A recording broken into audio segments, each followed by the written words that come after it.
5 अगस्त 2019 से पहले जो यौम शोहदा के तौर पे मनाते थे, उस दिन सरकारी छुट्टी भी होती थी। उनका ये स्टैंड है कि इस दिन को जो सेलिब्रेट करते हैं एज यौम शोहदा, वो जमात जो है हम उससे इत्फाक नहीं रखते हैं। असल में वो लोग जो है वो यौम शोहदा जिस दिन को मनाते हैं वो गद्दार थे, वो ट्रेटर थे। अब आप भी जो है वो नेशनल कॉन्फ्रेंस का हिस्सा हैं, तो आप कैसे इस चीज़ को जो है वो बैलेंस कर रहे हैं इस पार्टी में रहकर? लोगों को ट्रेटर्स बोलते हो, जो प्रेजेंट टाइम के ट्रेटर्स हैं, जो मैं बड़े दावे के साथ कहता हूं, जो हमने देखे, जो हमारी भारत माता के खिलाफ नारे देते थे, वो आज आपकी पार्टी में क्या कर रहे हैं? वो ट्रेटर्स आज क्या कर रहे हैं वहाँ, जिन्होंने यहाँ के सुहाग छीने हैं, जिन्होंने इधर माताओं के बेटे खोए, जिन्होंने छीने हैं, जिन्होंने हमारी बहनों के भाई यहाँ पे छीने हैं, वो लोग आज भारतीय जनता पार्टी में क्या कर रहे हैं? और आप उन जो 1931 के लोग थे उनको याद करके इस बात को डाइवर्ट करना चाहते हो। नया विजन, एक नई सोच के साथ हर पार्टी आगे बढ़ती है, लेकिन बड़ी बदकिस्मती है, जब भारतीय जनता पार्टी शासन में थी तब भी ये प्रोग्राम हुआ करते थे और तब कोई भी यहाँ पे क्रिटिसिज्म या कोई उनकी गलती नहीं माना करता था। दैनिक सवेरा देख रहे हैं आप और किश्तवाड़ से मैं हूं बाबर फारूक। आपको बता दें कि जम्मू कश्मीर में आज आप हर तरफ देख रहे हैं कि स्टेट फूड की रेस्टोरेशन की डिमांड जो है वो तूल पकड़ती जा रही है। वहीं अगर हम देखें तो जम्मू कश्मीर में काफ़ी सारे लोग, काफ़ी सारी सोसाइटी का एक तबका जो है वो प्रोटेस्ट पे जगह जगह बैठा हुआ है और सरकार से अपनी डिमांड्स को लेकर जो है वो मांग कर रहे हैं। हमारे साथ इस वक्त जिला किश्तवाड़ से NC leader Rocky Goswami ji बात करने के लिए मौजूद हैं। जहां तक इनका ताल्लुक है, इन्होंने पाडर कॉन्स्टिट्यूंसी से जो है वो इलेक्शन भी कंटेस्ट किया था एलओपी के अगेंस्ट। इनसे जानने की कोशिश करेंगे कि जम्मू कश्मीर के सियासी हालात जो है वो इस वक्त कैसे हैं। रॉकी जी, सबसे पहले दैनिक सवेरा को वक्त देने के लिए बहुत बहुत शुक्रिया। धन्यवाद बाबर जी। आपसे जानना चाहेंगे कि जम्मू कश्मीर में आप देख रहे हैं कि लगातार जो है वो स्ट्रीट फूड की रेस्टोरेशन की डिमांड जो है वो आज बहुत ज्यादा तूल पकड़ रही है। लोगों की भी डिमांड है कि स्ट्रीट फूड जो है वो जल्द से जल्द रेस्टोर किया जाए ताकि इलेक्टेड गवर्नमेंट जो है वो बेहतर तरीके से काम करे। वही कांग्रेस ने भी एक नया जो है वो स्टेप उठाया कि वो दिल्ली चलो कॉल उन्होंने दी है कि जहाँ पे जाके वो सेंट्रल गवर्नमेंट के सामने जो है ये जोर लगाने की कोशिश करेंगे कि स्टेट फूड को जो है वो रेस्टोर किया जाए। और कांग्रेस के प्रेसिडेंट ने भी जो है वो लेटर लिखा है पीएम को कि आने वाले मानसून सेशन में जो है वो पार्लियामेंट में इस बिल को जो है वो रखा जाएगा। आप जम्मू कश्मीर के सियासी हालात को किस तरीके से देखते हैं? एक तरफ से लोग जो है वो एलजी के एडमिनिस्ट्रेशन में जो है वो पहले रहे, अब इलेक्टेड गवर्नमेंट है, लेकिन लोगों के मसाइल वही हैं, लोग फिर से सफर कर रहे हैं, फिर आज लोग जो है वो धरने दे रहे हैं। कैसे देखते हैं आप इन तमाम चीजों? जी बाबर जी, जैसा आपको पता होगा कि जिस दिन कांग्रेस के नेशनल प्रेसिडेंट खड़गे जी ने और राहुल गांधी जी ने प्राइम मिनिस्टर मोदी जी को खत लिखा जिसमें स्टेट रेस्टोरेशन के लिए बोला गया, स्टेट फूड के लिए बोला गया, उसका स्वागत हमारे चीफ मिनिस्टर उमर अब्दुल्ला साहब ने भी किया। ये जम्मू कश्मीर की जनता का हक है, ये उनका राइट्स बनता है, स्टेट फूड हमारा हक है, ये हमें मिलना ही मिलना चाहिए। आज पूरे जम्मू कश्मीर में हर जगह आप देख रहे हो, हर चेहरे पे एक खुशी की लहर है कि हम अपना स्टेट फूड हमें वापस मिल रहा है, ताकि यहाँ पे गवर्नमेंट अच्छी तरीके से फंक्शन कर सके और जो आम आवाम है जिनके सभी काम रुके हुए हैं वो काम सुचारू रूप से शुरू हो जाए। और हमें पूरी उम्मीद है कि इस पार्लियामेंट सेशन में हम स्टेट फूड हमें मिल के रहेगा। और ये बड़ा उमर अब्दुल्ला साहब ने भी कहा कि ये हमारा हक बनता है, ये हमारा राइट है और ये हम किसी भी कीमत पे लेके रहेंगे। एक तरफ देखा जाए तो लोग जब आजकल काफी सारी डिमांड्स को लेके सोसाइटी के अलग अलग तबके, जिसमें सफाई कर्मचारी हैं, पीडीडी के डेली वेजेस हैं, और भी कई सारे लोग जो हैं वो लगातार अपनी डिमांड्स को जो है वो रेज कर रहे हैं। जहां तक ताल्लुक है अनएम्प्लॉयमेंट जनरेशन है, काफी सारे लोग जो है वो अनएम्प्लॉयड है, उनके भी इशूज है। हाल ही में आपने देखा कि एंटी पोस्ट से जो है वो मतलब आइडियाज जो है वो क्लैश हुए कि इसमें जो है वो उर्दू जो है वो जरूरी होना चाहिए या नहीं होना चाहिए। लोग डिमांड कर रहे हैं इलेक्टेड गवर्नमेंट से कि हमारी डिमांड को जो है वो फुलफिल किया जाए। इलेक्टेड गवर्नमेंट का ये कहना है हमारे पास पावर्स नहीं है, जबकि एलजी ने हाल ही में कहा कि मेरे पास सिर्फ पुलिस है, बाकी सारे पावर्स जो हैं वो इलेक्टेड गवर्नमेंट के पास हैं, अगर ये काम करना चाहें तो कोई इनको रोक नहीं सकता है। आप इस स्टेटमेंट को कैसे देखते हैं? बिल्कुल सही, जम्मू कश्मीर में क्या पूरे हिंदुस्तान में मैं अगर आपको बोलूंगा, लोकतंत्र की सबसे बड़ी खूबसूरती ही इलेक्शन है। आज एक डेमोक्रेटिक सेटअप, जब से जम्मू कश्मीर में इलेक्शन हुए एक डेमोक्रेटिक सेटअप लागू हुआ। बड़ी खुशी होती है कि आज आपने कहा सफाई कर्मचारी, डेली वेजर्स, वो लोग रास्तों पे आए हैं। इन लोगों ने देखा कि जब यूटी थी ये लोग तब भी रास्ते पे आए, लेकिन इनको उसके बदले में सिर्फ लाठियां खाई। इन्होंने हमेशा इनकी आवाज यूटी एडमिनिस्ट्रेशन और एलजी एडमिनिस्ट्रेशन ने दबाई। और जब से उमर अब्दुल्ला साहब चीफ मिनिस्टर बने हैं, तब से आपने देखा कि इन लोगों ने अपनी डिमांड्स सीएम साहब के पास रखी और सीएम साहब ने फौरी तौर पे इस पे एक कमेटी फ्रेम की, जिसमें इन लोगों के 6 महीने के अंदर उस कमेटी ने इसका रिजल्ट देना है। हमें पूरी उम्मीद है कि अगर डेली वेजर्स का कोई मसला हल कर सकता है वो सिर्फ और सिर्फ नेशनल कॉन्फ्रेंस की सरकार है, अदरवाइज इसके अलावा यहाँ पे ये कभी नहीं हो सकता। और रही बात कि जिस प्रकार एलजी साहब या बाकी लोग बीजेपी के कहते हैं कि सिर्फ पुलिस हमारे पास है, भैया क्यों आप लोगों को मूर्ख बना रहे हो? पूरा जम्मू कश्मीर देख रहा है, हमें किसी पुलिस की जरूरत नहीं। आप IAS ऑफिसर आपके पास है, डीसी आप यहाँ पे ट्रांसफर कर रहे हो। जब डीसी और एसएसपी आप ट्रांसफर कर रहे हो तो आप क्या उम्मीद कर सकते हो कि सरकार क्या काम करेगी? और ये लोगों को बेवकूफ बनाना बंद करो। और जो रिस्पॉन्सिबिलिटी यहाँ लोकल्स एमएलएज की है वो अपनी रिस्पॉन्सिबिलिटी निभाए, वो सफाई कर्मचारी के साथ बात करे, वो उन्हें आश्वासन दे, वो अपने जिस प्रकार आपने देखा एमएलए का फर्ज महराज मलिक हमारे एमएलए डोडा के है, वो किस प्रकार एक जो नाका वहां पे लॉरी अड्डा लिया जाता था, किस प्रकार उन्होंने अपने जिला में अपनी कॉन्स्टिट्यूंसी में बंद कराया। ये एक एमएलए का फर्ज होता है अपने अवाम के लिए काम करना, अपनी कॉन्स्टिट्यूंसी के लिए काम करना। और यहाँ के जो एमएलएज हैं, बदकिस्मती से मैं बोलूंगा कि वो इस प्रदेश के एलओपी भी है, और एलओपी होने के बावजूद भी इतनी नालायकी, आज पूरे किश्तवाड़ में गंद के ढेर पड़े हैं, लेकिन वो ये गंद के ढेर साफ नहीं करा के एक ओछी राजनीति करके किश्तवाड़ की जनता को बेवकूफ बना रहे हैं। उन्होंने सफाई कर्मचारी के यूनियन जो आज यहाँ प्रोटेस्ट पे लगातार इतने कई हफ्तों से जो है वो बैठी हुई है, उस प्रोटेस्ट के बाद उन्होंने भी जो है वो भाजपा की तरफ से भी एक यहाँ पे प्रोटेस्ट ऑर्गेनाइज किया गया, जिसमें यहाँ के जम्मू कश्मीर असेंबली के एलओपी भी बैठे, किश्तवाड़ की एमएलए भी उसमें बैठी।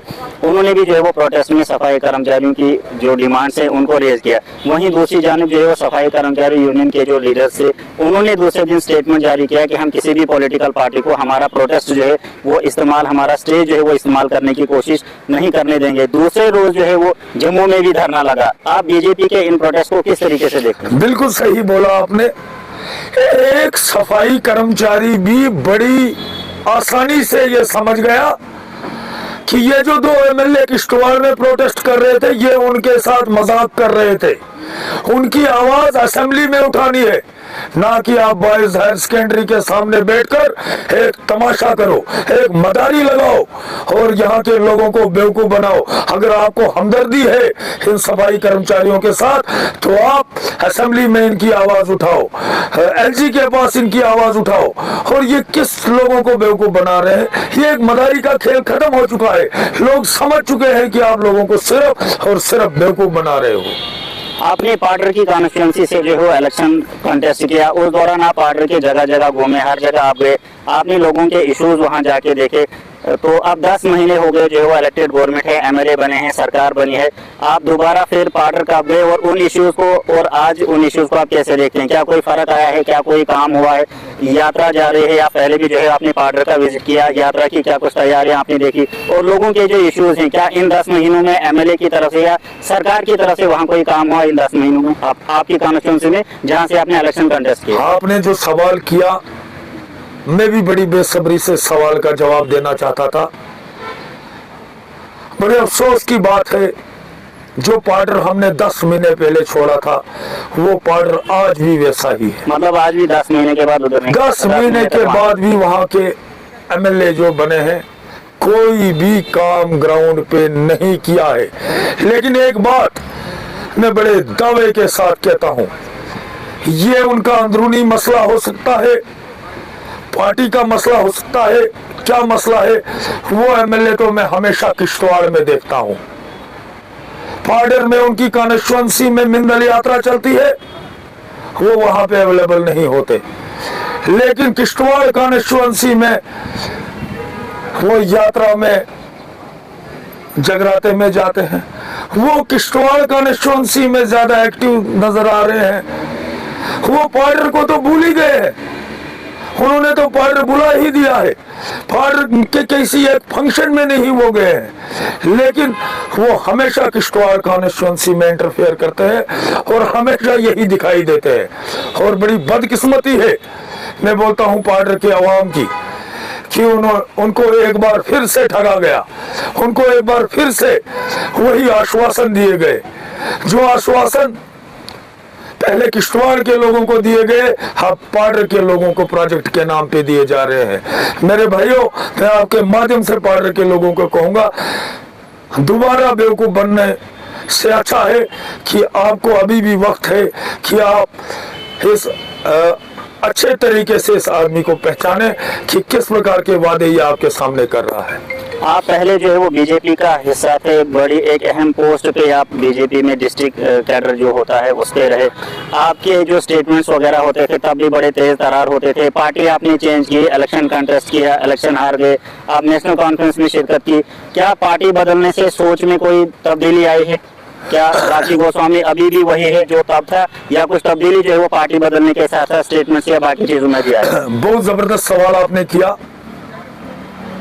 राखी गोस्वामी कल भी भारत माँ का लाल था, आज भी भारत माँ का लाल है।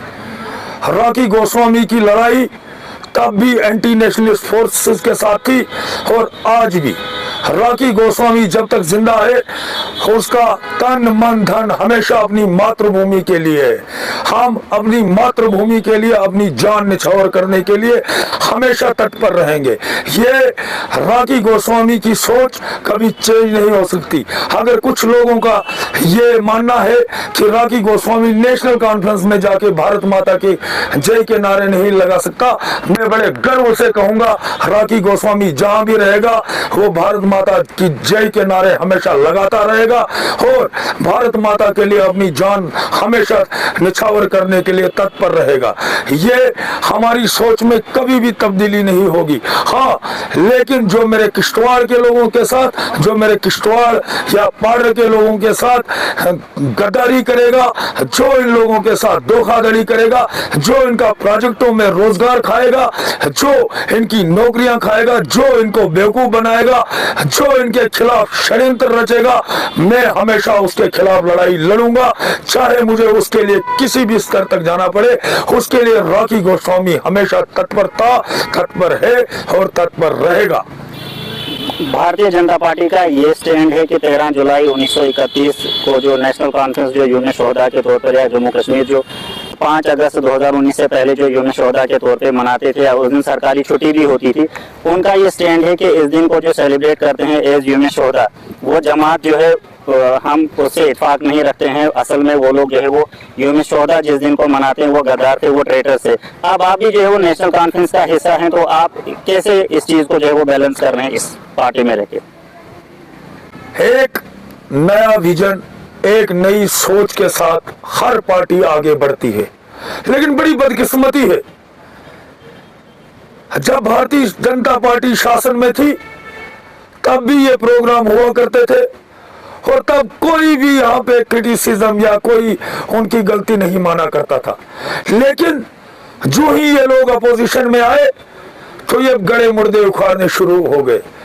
लेकिन एक आदमी के दो चाल चरित्र और चेहरे नहीं हो सकते। एक तरफ आप अगर उन लोगों को ट्रेटर्स बोलते हो जो प्रेजेंट टाइम के ट्रेटर्स हैं, जो मैं बड़े दावे के साथ कहता हूं जो हमने देखे, जो हमारी भारत माता के खिलाफ नारे देते थे वो आज आपकी पार्टी में क्या कर रहे हैं? वो ट्रेटर साज क्या कर रहे हैं वहां, जिन्होंने यहाँ के सुहाग छीने हैं, जिन्होंने इधर माताओं के बेटे खोए, जिन्होंने छीने हैं, जिन्होंने हमारी बहनों के भाई यहाँ पे छीने हैं, वो लोग आज भारतीय जनता पार्टी में क्या कर रहे हैं? और आप उन जो 1931 के लोग थे उनको याद करके इस बात को डाइवर्ट करना चाहते हो? क्या बताना चाहते हो? आज जो फ्यूचर चल रहा है, आज जो फ्यूचर नहीं प्रेजेंट चल रहा है, और आप फ्यूचर की जनता जनरेशन को क्या बताना चाहोगे? जो लोग यहाँ पाकिस्तान जिंदाबाद के नारे बस स्टैंडों पे दिया करते थे, वो आज आपके प्रदेश के संगठन महामंत्री के साथ फोटो खिंचवाएंगे। जो लोगों को बेवकूफ बनाते हो आप किस समाज को बेवकूफ बनाओगे?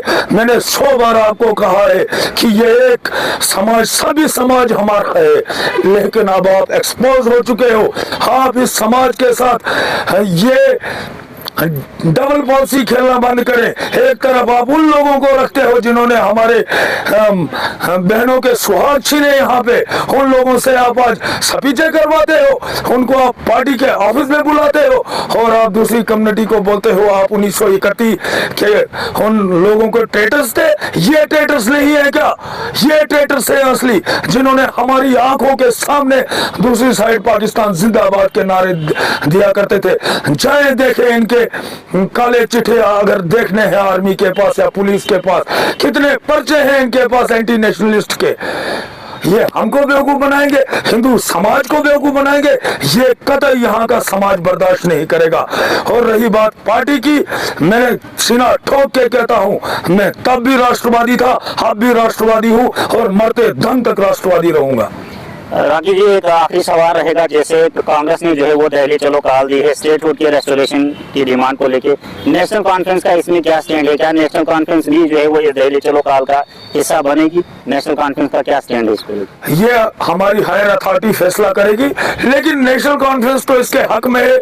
हमें बड़ी खुशी है कि हमारा हक हमें मिलने जा रहा है।